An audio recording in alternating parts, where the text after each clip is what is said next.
কোরআনে কারীমকে তারা এত ভালোবাসতেন, কোরআনে কারীমকে এত সম্মান তারা দিতেন, এত মর্যাদা দিতেন, কোরআন দিয়ে কথা বলার মতো তারা ক্ষমতা অর্জন করেছিলেন। জোরে কোন সুবহানাল্লাহ।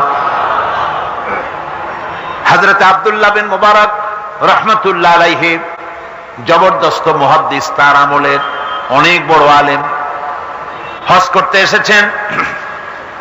হজের কাজ সমাপন করে যখন তিনি রওনা করেছেন, দেখেন কোন মানুষজন নাই। কাবার চত্বরে একটা মহিলা চাদর মুড়ি দিয়ে শুয়ে আছেন। উনি মনে করলেন বুঝিবা লোকটা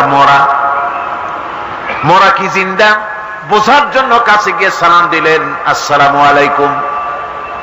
সালামের জবাব ওয়ালাইকুম আসসালাম না হয়ে চাদরের ভিতর থেকে জবাব এলো, সালামুন কাওলাম মির রাব্বির রহিম।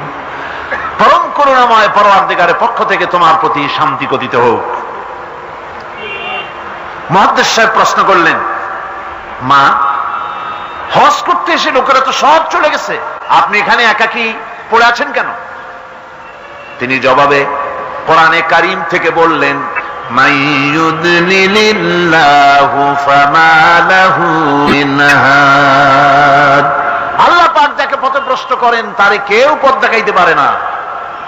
অর্থাৎ আমি তো হজ করতে আসছিলাম, পথ হারাই ফেলছি, সাথী সঙ্গীরা কে কোথায় চলে গেছে আমি খুঁজে পাই না, এই জন্য মুসিবতে পড়ছে, একাকী পড়ে আছি, এখন আমার উপায়টা কি?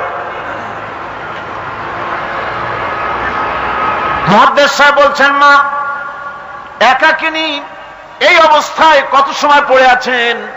তিনি জবাবে কোরআনে কারীমের একটি আয়াত তেলাওয়াত করে জবাব দিলেন, সালাসা লায়ালিন সাবিয়া। 3 রাত পূর্ণ হয়ে গেছে। আরে 3টা রাত আপনার পূর্ণ হয়ে গেল, এখানে আপনার পানাহারের বন্দোবস্ত কি? খাইছেন কি? বুড়ি জবাবে কোরআনে কারীমের আয়াত পেশ করে মুহাদ্দিসের জবাব দিয়ে দিলেন, আল্লাযী হুয়া ইউতঈমুনি ওয়া ইয়াসকিন।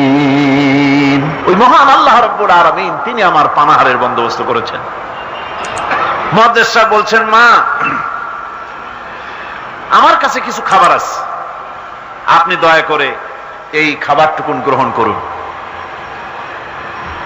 বুড়ি তখন কোরআনে কারীমের একটি আয়াত পাঠ করে এই প্রস্তাবকে ডিনাই করলেন। বুড়ি পড়লেন, সুম্মা আতিম্মুস সিয়ামা ইলাল লাইল।